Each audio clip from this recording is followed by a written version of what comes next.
बिस्मिल्लाहिर्रहमानिर्रहीम अस्सलाम वालेकुम। Welcome back to my YouTube channel. आज की इस वीडियो में हम एंटीनेटल केयर को डिस्कस करेंगे।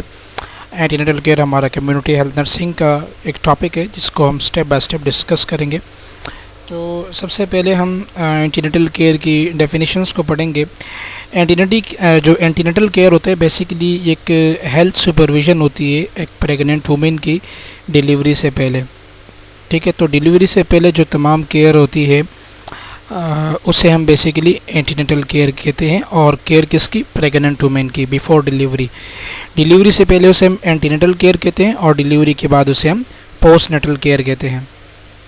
ये एक प्लान एग्जामिनेशन होता है, सेट ऑफ ऑब्जर्वेशंस और गाइडलाइन होता है। एक प्रेग्नेंट वुमेन को जो है इंस्ट्रक्शन प्रोवाइड की जाती है, उसकी केयर की जाती है, उसकी ऑब्जर्वेशन की जाती है कंसेप्शन से लेकर टाइम ऑफ लेबर। कंसेप्शन का मतलब जब प्रेगनेंसी पॉजिटिव हो जाए डे फर्स्ट से या फर्स्ट वीक से, और लेबर का मतलब होते हैं 36 वीक या जो टाइम ऑफ डिलीवरी होते हैं उस टाइम तक तमाम के तमाम केयर जो है बेसिकली एंटीनेटल केयर कहलाते हैं। अगर हम गोल्स की बात करें तो गोल्स क्या होने चाहिए? मैटरनल और इसके अलावा पेरीनेटल मोर्टेलिटी। मैटरनल का मतलब ये होता है कि जो प्रेगनेंसी एसोसिएटेड यानी प्रेगनेंसी के साथ जो माँ के जो लाइफ होते हैं वो रिस्क पर होता है। मैटरनल रेट हम कहते हैं बेसिकली, मोर्टेलिटी हम कहते हैं बेसिकली डेथ रेशो को, और मॉर्बिडिटी हम कहते हैं डिजीज़ रेशो को। तो मैटरनल का मतलब होते हैं मदर की। तो मदर और इसके अलावा पेरीनेटल का मतलब मदर अलॉन्ग विथ फीटस, उन दोनों की हम मोर्टिलिटी को यानी डेथ रेशो को रिड्यूस करने के लिए एंटीनेटल केयर देते हैं, और उनमें डिजीज़ को भी जो है उसके डिजीज़ रेशो को भी रिड्यूस करने के लिए हम एंटीनेटल केयर देते हैं। फॉर एग्जांपल, अगर प्रेगनेंसी पॉजिटिव हो गई तो फर्स्ट ट्राइमेस्टर से अगर ब्लड टेस्ट किए जाएंगे और अल्ट्रासाउंड की ऑब्जर्वेशंस होगी और एक कंप्लीट गायनी चैनल के ज़रिए जो एक पेशेंट की केयर किए जाएंगे, तो मदर की जो मोर्टेलिटी होती है जिसे मैटरनल मोर्टेलिटी कहते हैं उसके चांसेस भी डिक्रीज़ हो जाएंगे। रिस्कफुल फैक्टर्स जो होंगे वो कम से कम होते जाएंगे क्योंकि कंप्लीट सेट के ज़रिए ऑब्जर्वेशन होगी। और जो पेरीनेटल यानी कि मदर और फीटस दोनों की जो लाइफ है वो रिस्क से भी रिड्यूस हो जाएगी, उसमें डिजीज़ प्रोसेस भी कम से कम होंगे, उसके चांसेस बिल्कुल ज़ीरो होंगे। ठीक है, इसे मॉर्बिडिटी रेट्स कहते हैं, और मोर्टेलिटी के मतलब होते हैं डेथ रेशो। इसी तरह फिज़िकल और mental health of women and children. Physical और इसके अलावा साइकोलॉजिकल और मेंटल हेल्थ को इम्प्रूव करने के लिए दोनों की, प्रेग्नेंट वुमेन की और हर फीटस की। ठीक है, ये हमारे मेजर गोल्स होते हैं, यू मस्ट रिमेंबर। इम्पोर्टेंस क्या है? नेक्स्ट स्लाइड में हम इम्पोर्टेंस ऑफ एंटीनेटल केयर की डिस्कस करेंगे। इम्पोर्टेंस ये है कि प्रेग्नेंट वुमेन्स और उसके फीटस को जो है पॉसिबल हेल्थ प्रोवाइड करना, ये एक अहम एंटीनेटल केयर की जो है इम्पोर्टेंट फिगर है। इसी तरह अर्ली डिजीज़ और इसके अलावा उसकी ट्रीटमेंट को डिटेक्ट करना, ठीक है, या प्रॉपरली उसकी जो कॉम्प्लिकेशंस होते हैं उसको डिटेक्ट करना। इसी तरह पेरेंटहुड को एजुकेशन ऑफ़र करना, ये भी एंटीनेटल केयर के इम्पोर्टेंस में शामिल है। मिसाल के तौर पे पेरेंट्स को प्रोवाइड करना, प्रेग्नेंट वुमेन को बताना है कि आपने क्या क्या करना है ड्यूरिंग प्रेगनेंसी, किन किन चीज़ों को अवॉइड करना है। इसी तरह एक वुमेन को प्रिपेयर करना है, प्रेग्नेंट वुमेन को लेबर के लिए यानी कि डिलीवरी के लिए, लैक्टेशन के लिए प्रोसेस जिसमें बच्चे को मिल्क प्रोवाइड किया जाता है from a pregnant women after the delivery. और इसके अलावा उसके जो इन्फेंट होता है, उसका जो बच्चा होता है, जो नौज़ायदा होता है जिसकी अभी डिलीवरी हो चुकी होती है, उसका केयर करना, ये भी बेसिकली इम्पोर्टेंस है एंटीनेटल केयर्स की। So there are much in importance of antenatal cares. Schedule क्या होता है एंटीनेटल विजिट्स का? फर्स्ट विज़िट और इनिशियल विजिट्स जो होता है वो उसको बनाया जाता है प्रेगनेंसी जैसे ही, मतलब कंसेप्शन जैसे ही हो जाए तो फ़ौरन फर्स्ट विज़िट जो है करना चाहिए। इसी तरह उसके बाद जो है कुछ ऐसे विज़िट्स होते हैं, ठीक है, जिसे हम रिटर्न विज़िट्स कहते हैं। उसमें once every month till 28 weeks, यानी कि फर्स्ट वीक्स में तो आपने विज़िट करा दिए एंटीनेटल विज़िट्स, उसके बाद जो है हर मंथ में आपने जो है एक विज़िट कराना है टिल 28 वीक्स। 28 वीक्स तक आपने, महीने में एक मंथ में 4 वीक्स होते हैं मैक्सिमम, तो 28 वीक्स तक जो है आपने हर एक मंथ में विज़िट कराना है। इसी तरह फिर हफ्ते में यानी हर दूसरे हफ्ते बाद जो है आपने 28 के बाद लेकर 36 वीक्स के दरमियान जितने भी वीक्स है उसमें आपने जो है हर 2 हफ्ते में चेकअप कराना है। Once every week till labour, उस 36 के बाद जब तक डिलीवरी नहीं होती तब तक जो है हर हफ्ते जो है आपने चेकअप कराना है, विज़िट कराने हैं, ठीक है। इसी तरह स्केलेटन क्या है, मेन ढांचा क्या है एंटीनेटल विजिट्स का। असेसमेंट में हिस्ट्री आती है, पास्ट हिस्ट्री आती है कि प्रेगनेंसी, पहले कोई प्रेगनेंसी हुई है, उसकी सीजरन सेक्शन हुआ है, क्या हुआ है, नॉर्मल डिलीवरी थी, ऑपरेट हुआ था, उसकी एग्जामिनेशन करनी है। इन्वेस्टिगेशंस में बहुत सारे अल्ट्रासोनोग्राफी और इसके अलावा ब्लड पिक्चर्स वगैरह, protein observation, urine analysis, beta HCG, इस तरह के टेस्ट भी परफॉर्म किए जाते हैं। इसके बाद हिस्ट्री की अगर हम बात करें तो हिस्ट्री में पेशेंट की यानी प्रेग्नेंट वुमेन की पर्सनल हिस्ट्री लेते हैं, उसकी फैमिली की हिस्ट्री लेते हैं, मेडिकल और सर्जिकल हिस्ट्री लेते हैं कि फर्स्ट टाइम प्रेगनेंसी है, क्या उससे पहले कोई बीमारी थी, कोई लीवर के इन्फेक्शन, कोई हेपेटाइटिस B C वगैरह, इसके अलावा कोई HIV रिलेटेड, इन चीज़ों की हिस्ट्री लेते हैं। कोई सर्जिकल प्रोसीजर तो नहीं हुआ है उससे पहले। इसी तरह मेंस्ट्रुअल हिस्ट्री क्या है, मेंस्ट्रुअल जो है वो रेगुलर आते हैं हर 28 डेज़ के बाद, या उसमें ब्लड की फ़्लो कितनी होती है, पेनफुल होता है या नहीं। इसी तरह ऑब्स्टेट्रिकल हिस्ट्री में वही प्रेगनेंसी के हवाले से क्वेश्चंस करने के, पास प्रेगनेंसी की क्या सूरत हाल थी, ठीक है। ये दोनों ऑब्स्टेट्रिकल हिस्ट्री में ये दोनों आते हैं, history of pregnancy and obstetrical history, both are same. इसके बाद नेक्स्ट में हम फिटल किक काउंट को मालूम करेंगे। फिटल किक का मतलब ये होता है कि जब इनसाइड द यूट्रस, जब फीटस यानी जो जिस बेबी की डेवलपमेंट हो रही होती है वो जो है किक करता है प्लाजेंटा को, या इसके अलावा यूट्रस को किक करता है। प्रेग्नेंट वुमेन्स जो होती है वो रिपोर्ट करती हैं एटलीस्ट 10 मोमेंट्स इन 12 आवर्स में, ठीक है।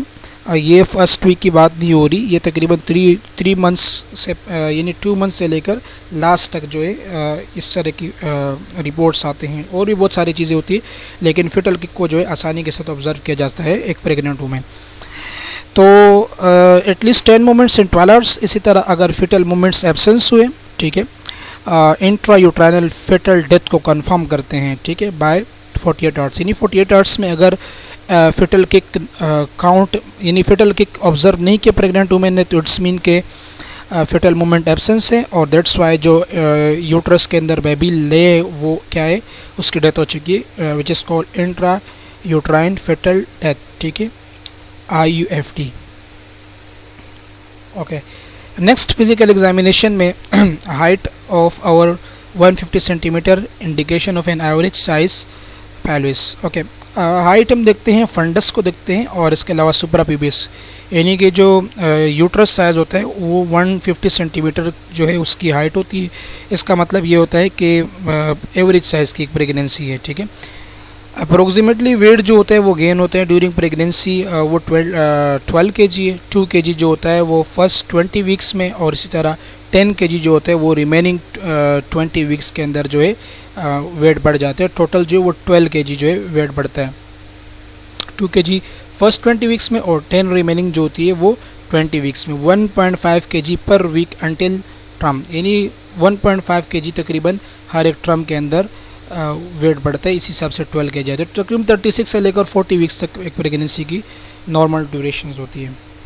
इसी तरह symphysis fundal height, symphysis fundal height जो है ये पेट का साइज़ होता है, बेली का साइज़ होता है प्रेग्नेंट वुमेन की, उसको मेजर करना चाहिए कि प्रेगनेंसी जो है वो लॉन्गिट्यूडनल है, या इसके अलावा उसकी साइज़ क्या है, फंडस की साइज़ क्या है। फंडस जो होता है ये स्टमक के बिल्कुल करीब होता है, और ये ऊपर की तरफ डायफ्राम की तरफ मूव करना शुरू कर देता है, ठीक है। Symphysis fundal height should be measure and record each antenatal appointment of from 20 weeks. अच्छा, 24 वीक्स के बाद जो है सिम्फेसिस फंडल हाइट्स, जो कि यूट्रस की बढ़ने की वजह से, क्योंकि इनसाइड द यूट्रस बेबी की डेवलपमेंट होती है, तो इसकी वजह से फंडल हाइट को मेजर करना है। कब से करना है? 24 वीक्स के बाद। Fetal presentation should be assist by abdominal palpitation at 36 weeks. Fetal presentation क्या है, उसको 36 वीक में जो है पाल्पिटेशन के ज़रिए ही उसको ऑब्जर्व करना ज़रूरी है। ओके, नेक्स्ट स्लाइड की तरफ मूव करेंगे। Okay, fetal heart sound is hear by sonicaid as early 20 week of pregnancy.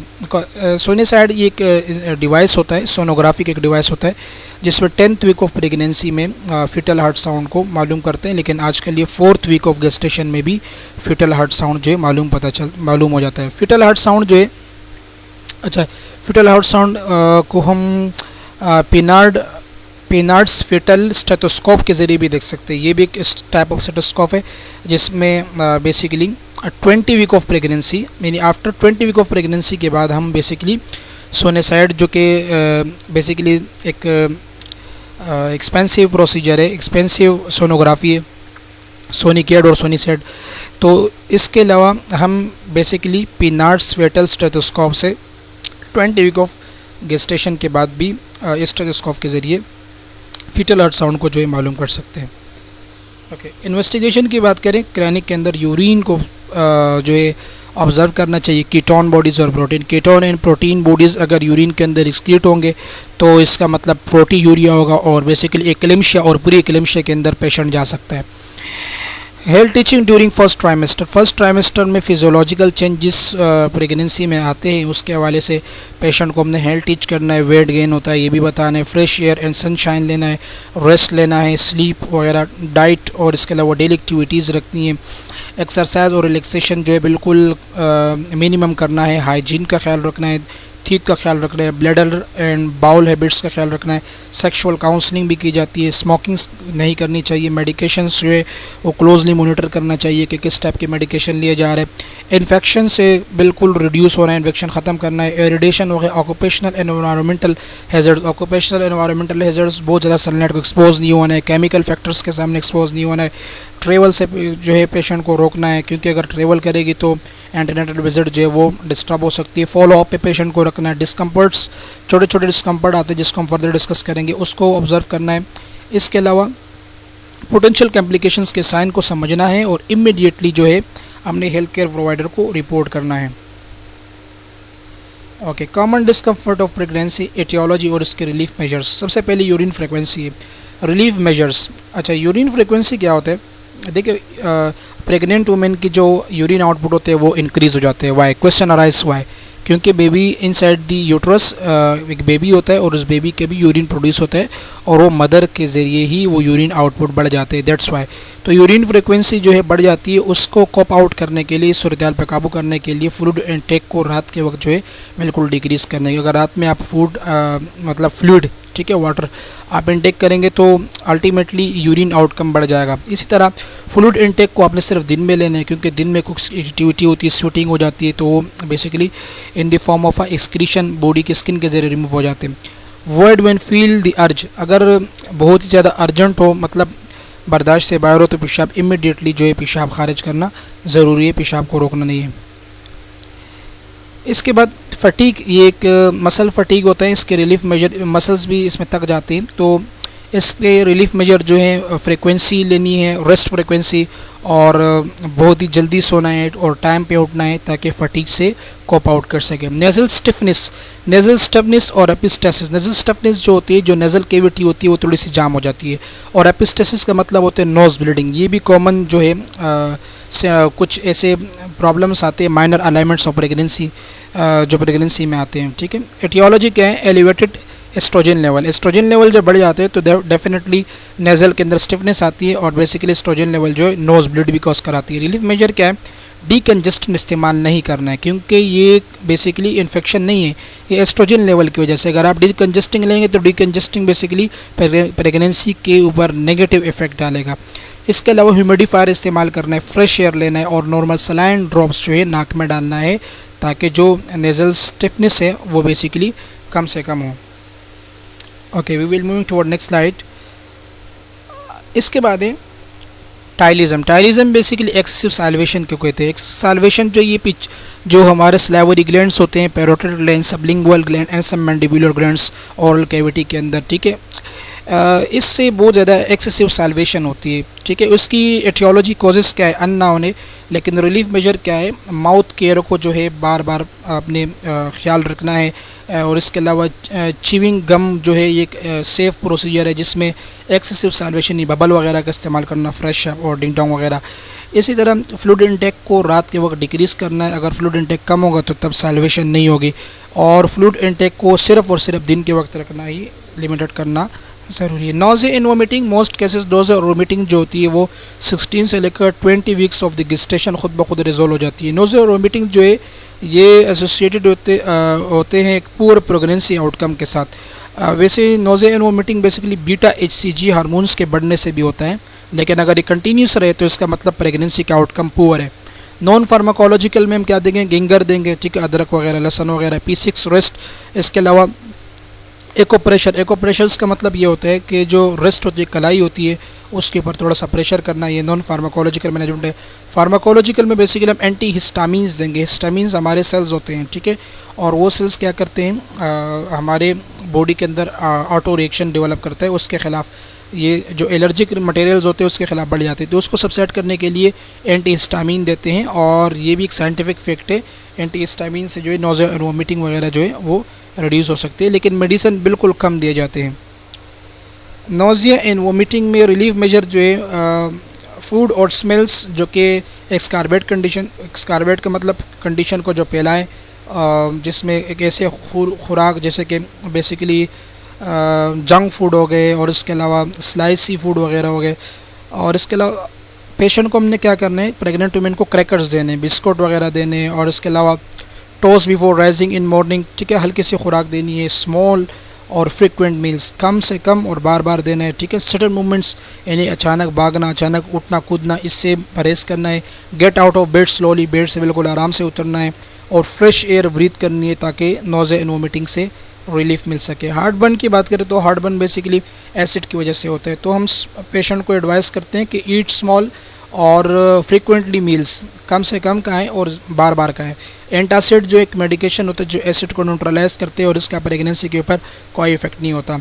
Over eating और स्पाइसी फूड्स को क्या करना है, ओवरकम करना है, मतलब पेशेंट को जो है रोकना है, प्रोहिबिट करना है, ताकि हार्ट बर्न के सिम्टम जो है वो सबसाइड हो सके। Dependent oedema, standing for long periods, अगर बहुत ज़्यादा लॉन्ग पीरियड्स के लिए प्रेग्नेंट वुमेन स्टैंड रहेगी तो उसकी वजह से एडिमा हो सकता है, वेरिकोसाइटिस हो सकती है, वेरिकोज वेंस डेवलप हो सकते हैं, ठीक है। पेशेंट को एडवाइस करना है कि लेग्स को एलिवेटेड करे व्हेन लाइन और सिटिंग, अगर पेशेंट बैठे तो उसको एडवाइस करने के टांगे ऊपर रखें, अगर लेटे भी तब भी टांगे ऊपर रखें। इसके अलावा टाइट स्टॉकिंग्स, ऐसे कपड़े ना पहने, ऐसे सॉक्स ना पहने, ऐसे जूते ना पहने जो बिल्कुल टाइट हो, जो जिस्म के ऊपर बिल्कुल चिपके हो। वेरिकोसाइटिस एक ऐसा कंडीशंस होता है कि जिसमें ब्लड प्रेशर्स की वजह से या ब्लड वॉल्यूम बढ़ जाने से बॉडी के जो एक्सट्रीमिटीज़ होती है, जैसे कि लिम्स, उसके वेंस जो होते हैं, उसके जो वल्सलवा होते हैं, वल्सलवा वेंस के वाल को कहते हैं, वो ढीले पड़ जाते हैं, और ब्लड वहाँ पर ब्लड वेंस जो होते हैं वो बल्जेस हो जाती है। इस कंडीशन को हम वेरिकोसाइटिस कहते हैं। इसके लिए सिम्स पोजीशन पेशेंट को अप्लाई करना है ताकि वो अपने टांगे ऊपर रखें, ठीक है, और ताकि ब्लड जो है वो बॉडी के रेस्ट ऑफ द बॉडी यानी कि टांगों से रेस्ट ऑफ द बॉडी की तरफ मूव कर सके। क्रॉसिंग लेग, जो कि इस फिगर में शो किए गए, इस तरह के नहीं लेटना है। और long period of standing, prolong period of standing यानी ज़्यादा देर तक जो है खड़े होकर काम नहीं करना। हेमरॉइड्स भी ये एक प्रेगनेंसी के अलाइनमेंट्स में आता है, टेम्पररी लेकिन ये परमानेंट भी हो सकता है। रेगुलर बाउल हैबिट्स देना है, और स्टूल सॉफ्टनर यानी कि ऐसे मेडिकेशन जो स्टूल को सॉफ्ट करे, ठीक है, ड्यूफालिक वगैरह, लेकिन वो भी गायनाकोलॉजिस्ट के सुपरविजन में देना है। टॉपिकल और एनेस्थेटिक ऑइंटमेंट्स देना है। अगर फॉर एग्जांपल हेमरॉइड्स हो गया तो टॉपिकल का मतलब ये होता है स्किन के ऊपर जो कोलोन्स होते हैं आउटसाइड, उसके ऊपर उस एरिया के ऊपर जो है टॉपिकल क्रीम्स वगैरह एडवाइस किए जाते हैं ताकि वहाँ के सिम्टम्स जो वो सबसाइड हो सके। कंस्टिपेशन रिलीफ मेजर, कंस्टिपेशन का हम क्या करेंगे, रेगुलर बाउल हैबिट्स को मेंटेन रखेंगे, फाइबर इंटेक करेंगे, फ्लूइड्स को इंटेक करेंगे, और iron preparation that is least constipating, ठीक है। अच्छा, find iron preparation that is least constipating. अच्छा, हमने आयरन प्रिपरेशन करनी है, पेशेंट को ज़्यादा से ज़्यादा आयरन देना है ताकि कंस्टिपेशन के जो चांसेस होंगे वो क्या हो जाए, रिड्यूस हो जाए। इसी तरह बैक एक की बात करें तो बैक एक भी होता है, क्योंकि ज़ाहिर सी बात है स्पाइनल कॉर्ड के साथ जो है यूट्रस अटैच होते हैं, यूट्रस में जो है एक बेबी होता है और उसका प्रेशर स्पाइनल कॉर्ड यानी बैक के ऊपर आता है। तो उसके लिए हम क्या करेंगे, शू विथ लो हील्स, ऐसे पेशेंट को बताएंगे कि ऐसे शूज़ नहीं पहना है, ऐसे सैंडल्स वगैरह जिसकी जो ऊंचे हो, ठीक है। Walk with pelvis tilted forward, pelvis tilted forward का मतलब क्या होता है, पेशेंट को एडवाइस करना होता है कि कमर को आगे की तरफ झुका के चलें, ठीक है। फर्मर मैट्रिस, फर्मर मैट्रिस का मतलब होता है हार्ड मैट्रिस का इस्तेमाल करना है, ताकि स्पाइनल कॉर्ड्स यानी कि जो गद्दा होता है वो बिल्कुल सख्त होना चाहिए, यानी कड़क जगह पर सोना चाहिए। परफॉर्म पेल्विक रॉकिंग और टिल्टिंग, पेल्विक रॉकिंग जैसे कि मैंने आपको कहा कि गर्दन आगे की तरफ या कमर को झुका के चले, ये भी एक्सरसाइज होते हैं और बैक एक्सरसाइज से जो है रिलीफ आ सकते हैं। लेग क्रैम्प्स, लेग क्रैम्प्स का मतलब होता है जो टांगों की गोश होता है उसके अंदर मूवमेंट आती है, क्रैम्पिंग आती है, तो उसके नतीजे में क्या करना है, हमने रिलीफ मेजर ये देने के टांगे ऊपर रखनी है, ठीक है, ताकि जो डोर्सीफ्लेक्स होते हैं वो ठीक। अच्छा, डोर्सीफ्लेक्स एक ऐसा डिवाइस होता है कि जिसको पाँव के ज़रिए प्रेस करते हैं, ठीक है, डोर्सीफ्लेक्स, और उसके नतीजे में जो लेग के मसल्स होते हैं उसकी एक्सरसाइज होती है, क्रैम्पिंग से जो है पेशेंट इससे रिड्यूस हो जाते हैं। लोअर लेग्स फ्रिक्वेंटली, ठीक है, लेग्स को जो लोअर लेग्स जो होते हैं उसको एलिवेट रखना है, ऊपर रखना है उठा के, ठीक है। और हीट मसल्स का मतलब ये होता है कि बेसिकली एक फिजियोथेरेपी होती है, इसकी वजह से भी मसल्स का जो क्रैम्पिंग प्रॉब्लम होता है वो सॉर्ट आउट हो जाता है। इसके बाद जो है बेसिकली फैंटनेस, ओके, इसमें देखते हैं थोड़ा सा प्रॉब्लम है, कंट्रोल एक्स, ओके। फैंटनेस का मतलब ये होता है, फैंटनेस का मतलब होता है सांस का फूलना, ठीक है, और सांस का फूलना क्योंकि HB की कमी होती है, आयरन की कमी होती है, उस वजह से बॉडी को इनअप्रोप्रिएट अमाउंट ऑफ ऑक्सीजन मिल रहा होता है। तो इसके लिए रिलीफ मेजर क्या करना है, पेशेंट को बताना है कि अगर आप बैठे तो आराम से उठें, हेमोग्लोबिन और हेमाटोक्रेट लेवल देखना है, हेमाटोक्रेट का मतलब होता है रेड ब्लड सेल, और इसके अलावा हॉट इन्वायरमेंट से परहेज़ रखना है। स्क्रीनिंग की बात करें तो स्क्रीनिंग में हम न्यूट्रिशनल सप्लीमेंट देते हैं पेशेंट्स को ज़्यादा से ज़्यादा, स्पेशली फॉलिक एसिड आता है और इसके अलावा आयरन कंटेनिंग प्रोटीन्स आते हैं और हाई रिच डाइट होता है, हाई फाइबर डाइट होता है, ठीक है। So thank you very much, I hope कि इस वीडियो लेक्चर को इंतहाई आसानी के साथ गेन किया होगा। आप तक के लिए इजाज़त दीजिए, अल्लाह हाफिज़।